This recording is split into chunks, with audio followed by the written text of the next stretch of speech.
Logotipos, Alundi Filmes, Grupo Pra Sempre Jandira, Página Livre, Secretaria de Cultura e Turismo, Prefeitura de Jandira, Lei Paulo Gustavo, Ministério da Cultura, Governo Federal, Brasil, União e Reconstrução. Close dos rostos dos moradores de Jandira dando seus depoimentos.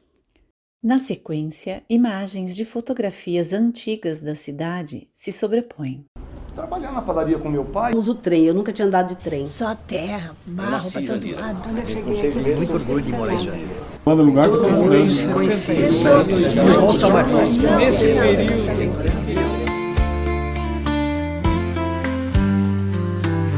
Dias e noites intensas com amigos de outrora e outros novos que se parecem com os de antes. Lembranças e sentimentos febris, povoando o presente tão próximo do futuro. Jandira, cidade, favo de mel, muito doce, por vezes amarga. Conversas e rostos adormecidos, acordando como se fosse ontem. Fotos esnecidas confirmam os fatos, amigos e parentes que se foram cedo demais e que permanecem vivos em nossos corações. Fotos esnecidas confirmam os fatos. Fotos esnecidas confirmam os fatos, amigos e parentes que se foram cedo demais e que permanecem vivos em nossos corações. Título em letras coloridas: Memória Viva de Jandira 2. Resgatando e preservando a história de nossa cidade. Ted Pemberson, homem branco, grisalho, está sentado. A câmera mostra do peito para cima. Atrás, uma cristaleira de madeira com taças. Agora, a minha primeira lembrança foi, que ele não deve lembrar, foi que nós tínhamos que pegar a chave da casa lá no prédio Harper. E eu lembro de ficar com a minha mãe atrás da quadra, ali onde tem entre a casa do seu João, que era o cozinheiro, e tinha umas árvores de sombra ali atrás. Nós ficamos esperando pegar a chave. Aí nós descemos para casa, era uma perua importada daquelas antigas se eu não me engano era azul. Aparece a imagem de uma casa com tijolos aparentes, com um carro antigo na garagem. A câmera volta para Ted. Eu tinha um carrinho desses pequenos de plástico, vermelho e amarelo. Não, vermelho e verde.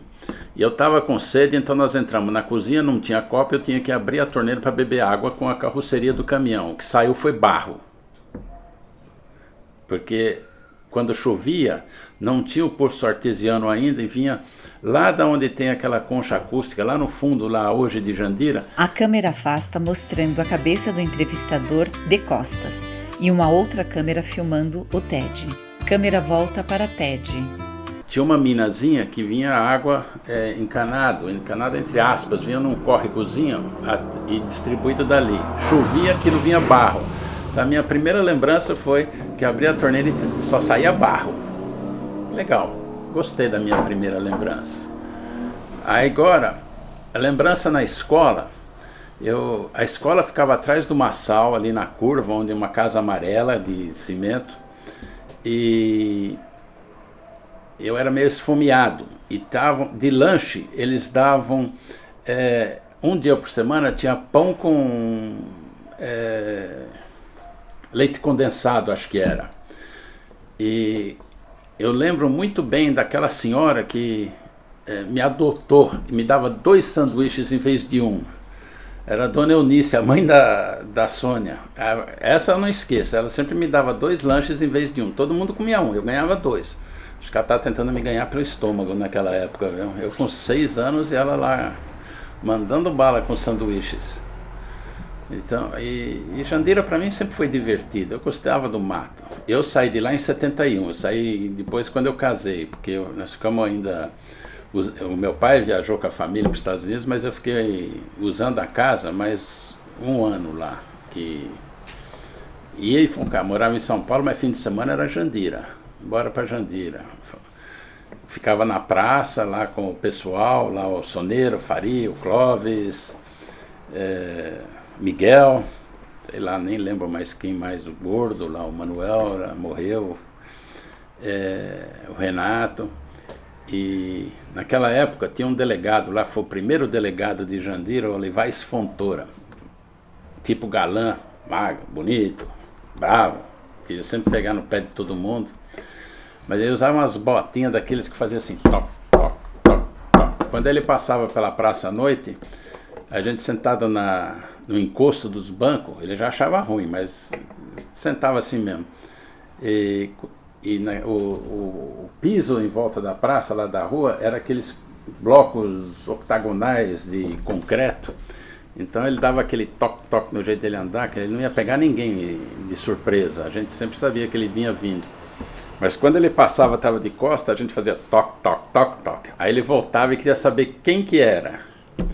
Nunca prendeu ninguém por tirar sarro da cara dele. Mas antes disso, a gente tinha ali descendo do Figueirão.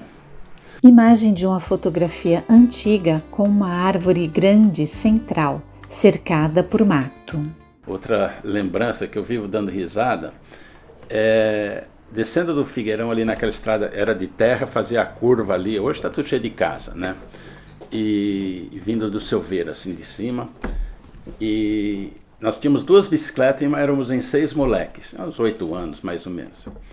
E um dos moleques era o Chiquinho, filho do seu Fausto. Tá vivo ainda, conversei com ele o ano passado. E pela fotografia tá forte, já não é Chiquinho, tem que ser Chicão agora. Aí a gente emprestava as bicicletas entre a gente, e às vezes descia um na garupa, um fora. Eu não lembro se ele estava na bicicleta, ele era pequeno, então ele não andava em cima assim, ele colocava o pé por dentro do cano e a gente descia aquilo aí e fazia a curva, ou ele estava de garupa. Eu sei que ele desceu e quando ele fez a curva, ou ele caiu da bicicleta ou ele perdeu o controle, ele entrou naquele mato ali que hoje é cheio de casa, tem até estrada passando ali, e deve ter batido a cabeça e desmaiou. Nós corremos lá, vimos, o Chiquinho morreu. Chiquinho tá morto, ele não mexe, ele mandava ele levantar e não me levantava.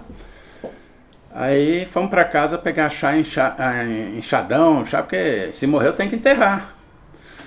E quando voltamos, cadê o morto? O morto foi embora. Aí só, acho que 2, 3 anos depois, e olha lá, descobrimos, ele falou que ele estava lá, aí de repente levou um balde de água na cara. Era uma senhora que morava numa das casinhas, tinha 1 ou 2 casinhas lá, que viu que ele tinha caído, levou um balde de água e falou, seus amigos te largaram. Aí levantou, estava meio tonto, mas foi embora. Encontramos com ele na praça, ele não falou nada, né, mas não deu para enterrar o coitadinho do Chiquinho.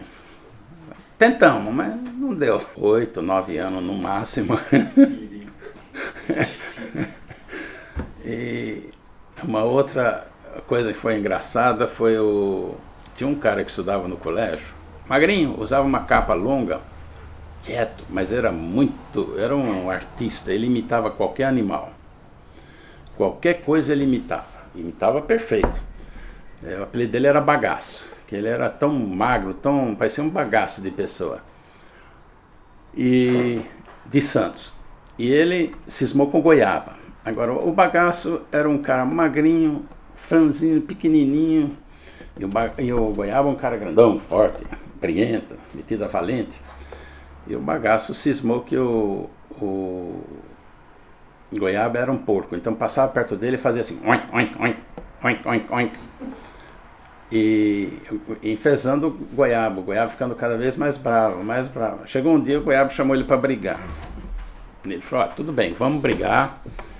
Mas nós vamos fazer o seguinte, 3 testemunhas cada.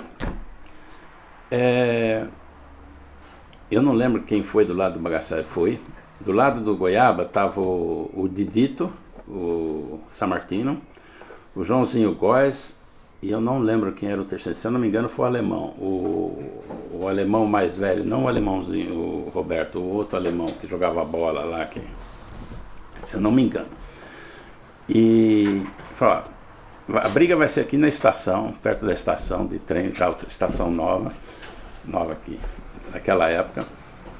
E ninguém pode entrar de um lado ou outro, porque sempre tinha uma rixa entre o colégio e a vila. E quem perder vai pagar Coca-Cola aqui no bar do seu Benedito, lá na estação. Tá, tudo bem. Aí vamos lá. E parecia assim uma coisa cômica, né? O Goiaba grandão, forte, e o bagaço magrinho, tirou a capa, mais magro ainda, né? E ele imitando o porco, oink, oink, oink, oink, fezando mais. E aí o Goiaba levantou os braços assim para brigar, e de repente o Goiaba levou uma pirueta assim, puf, no chão. Levantou e outra vez. Ele não ficava em pé. E o cara imitando um porco, né? E começamos a dar risada, porque o Goiaba ficava de pé e caía, levantava e caía, levantava e caía. Até que finalmente o Didito levantou e falou: Goiaba, para, ele não está te machucando, mas ele está tirando sarro de você. Você não vai ganhar essa briga. Mas você não vai mesmo. E o cara está lutando capoeira com você. E o cara, depois que nós descobrimos, o bagaço era lutador de capoeira lá de Santos. Aprendeu capoeira desde pequeno. Então ele dava uma rasteira no Goiaba, o Goiaba não ficava em pé. E aí deram a mão e tal. Aí o bagaço falou: não vou mais te provocar, você é um cara legal. Aí no fim ficaram até amigos. Mas o Goiaba pagou a coca. Eu me senti livre, eu lembro de, sabe, eu tinha que tomar cuidado com cobra, teve minha mãe me falando que tinha cobra no brejo, que não podia fazer isso, que não podia fazer aquilo, mas de repente eu me lembro livre, sabe, era pequeno, conhecia todo mundo e eu, às vezes com, sei lá, 10 anos, 12 anos, eu ia na casa de uns amigos, o Claudivino e o Cláudio, que era subindo, passa a casa do Clécio, ia lá para cima, lá no morro, lá longe. E quando chegava 5 horas da tarde, meu pai saía na área de casa e começava a gritar: Tede, Tede. Aí o João Barlisteiro gritava também, né, para repassar. O telefone era esse, o outro gritava não sei da onde e tal, eu gritava: já estou indo, daí já vai indo, já vai indo, já vai indo. Era a comunicação a gente roubava fruta, ia lá atrás do Figueirão, tinha um Barbudinho, não sei se você já ouviu falar do Barbudinho. O Barbudinho tinha laranja, mexerica, tudo, a gente ia lá roubar laranja, mexerica e tal. Um dia levar um tiro de espingarda de sal na traseira lá dele, mas aí já não foi tão engraçado. Não, aquilo não é Jandira para mim. Jandira parou no tempo em 71, quando eu saí de lá. Tá? Agora eu volto lá, é uma outra cidade, não tem nada a ver. Os prédios estão derrubados. É ridículo lá no colégio, onde tem o salão lá do Biguá, da Secretaria da Cultura, do lado de prédios históricos derrubados, abandonados, que era o dormitório lá, o Quarteirão Teixeira, que era chamado. Quer dizer, no Brasil, desfigura-se ou derruba-se coisas antigas para colocar coisa moderna. Então, não custava ter ali, naqueles quartos que tinham ali, que eram os dormitórios, que hoje estão abandonados. Da última vez que eu fui, ainda estavam semi de pé. Hoje eu nem sei se estão semi de pé. Você poderia ter oficinas de trabalhos manuais, oficina de pintura, oficina de teatro, oficina de qualquer coisa ali, como parte da cultura e preservando. Os prefeitos parece que fazem questão de derrubar as coisas para colocar coisa nova e não dão valor às coisas antigas. Tem tanta coisa que eu lembro lá de Jandira. Tinha o Bar Jandira, derrubaram tudo, passaram estão abrindo uma estrada. Tudo bem, tem que abrir estrada, mas não tinha uma alternativa de abrir do outro lado da linha e para Itapevi do outro lado da linha, em vez de ser do lado de cá e derrubar tudo do outro lado, só tinha o frigorífico que está abandonado. Então tem outros imóveis. Eu lembro do primeiro grupo escolar que eu frequentei só alguns meses lá, antes de ir para aquele Eu fui primeiro para aquele, foi quando estava em reforma, que nós viemos no outro, ficava ali subindo, mais ou menos, passando a casa do San Martino, você entrava à esquerda, onde o Antônio Carlos tinha construído a casa dele, ali em cima mais ou menos, tinha a casa original do San Martino. Era um casarão de madeira, grandão, 2 andares. O pessoal falava que era assombrado. Tinha aula lá dentro. Acho que foi a primeira casa de Jandira. Aquilo não sobrou nada daquilo. Tinha a sede lá em cima, lá perto do Cladovino, lá em cima, atrás do... Nem sei como é que chama aquilo lá você passando o Clécio, você sobe lá em cima, no topo daquele morro, tinha uma sede lá que eram feitas as reuniões da emancipação. Também, ó, foi para Cucuia. E tanta coisa lá, o próprio colégio poderia ter sido conservado, podia fazer um museu do colégio de Jandira, de lembranças, coisas assim. E eu gostaria de saber, o colégio tinha uma biblioteca, uma rica, com livros históricos lá dentro, livros antigos, livros com mais de 100 anos, tinha bíblias lá com 150 anos, um dicionário, acho que com 100 anos, coisa assim. Sumiu. Eu já teve pessoas lá que vieram me perguntar, eu falava, disse que na Secretaria de Cultura não sabe, ninguém sabe onde foi parar aquela biblioteca, deve estar na casa de alguém, ou foi vendido, porque o que tem de livros históricos, sumiram. Triste, né? É ruim, né?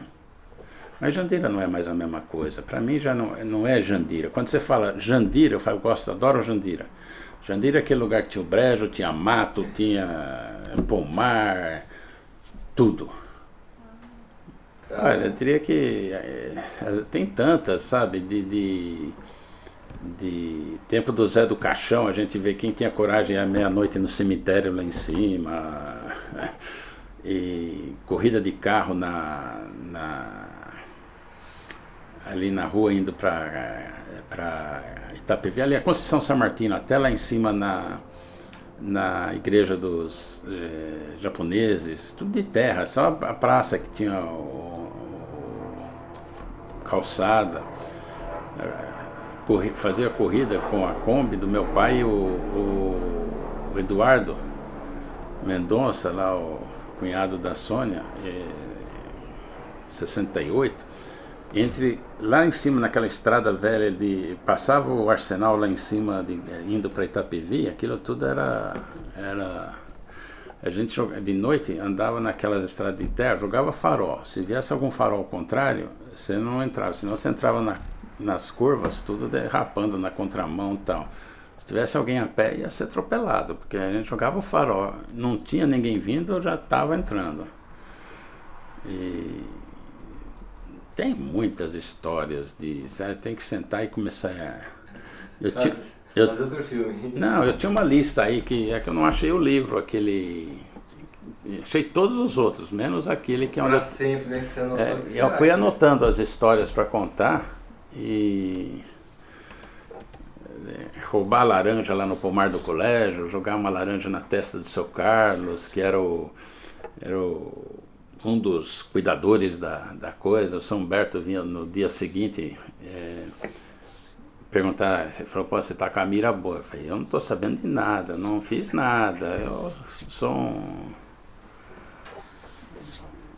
Seu pai tava vendo só pra ver se, moleque. Meu pai não sabia, meu pai não... Meu pai... Esse moleque aprontava, senhor Olson, o que esse menino aprontava no JVC.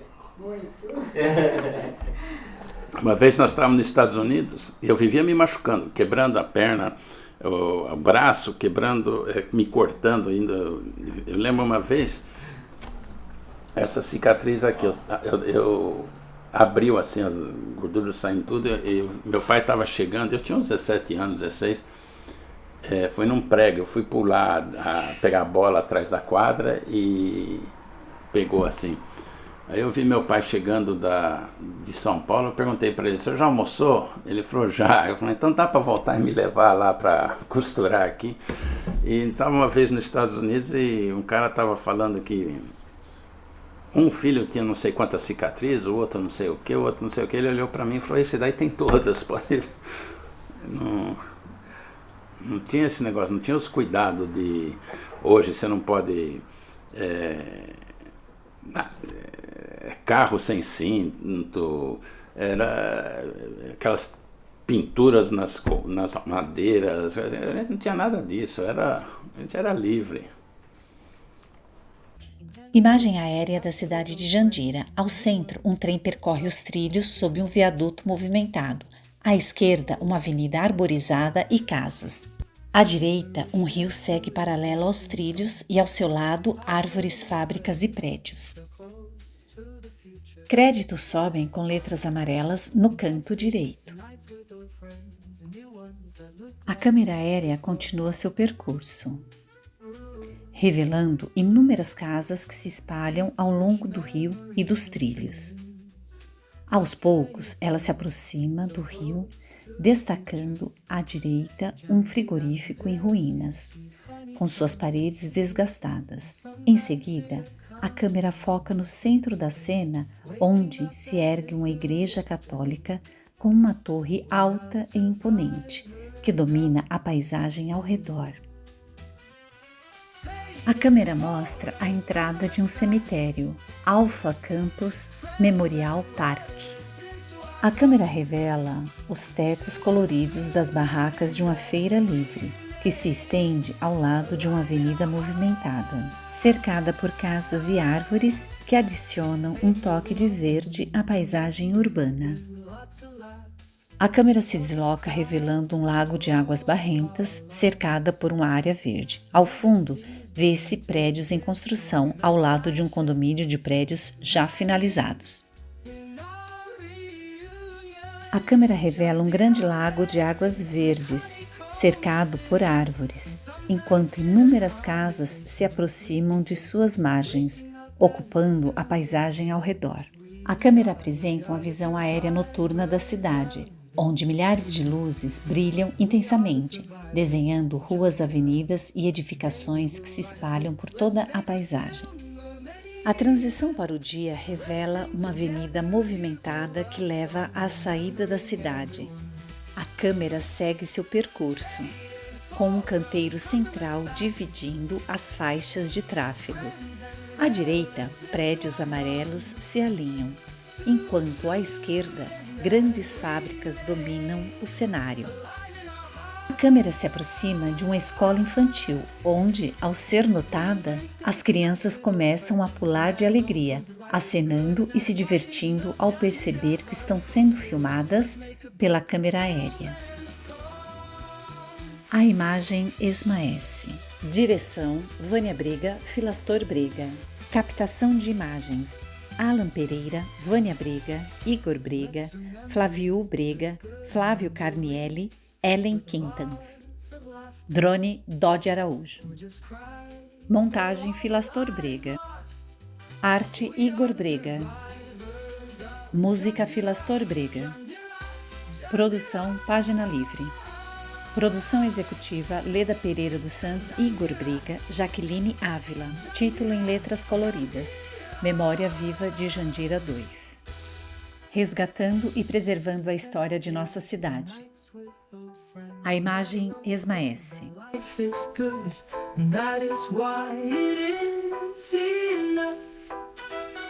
Jandira, honeycomb city.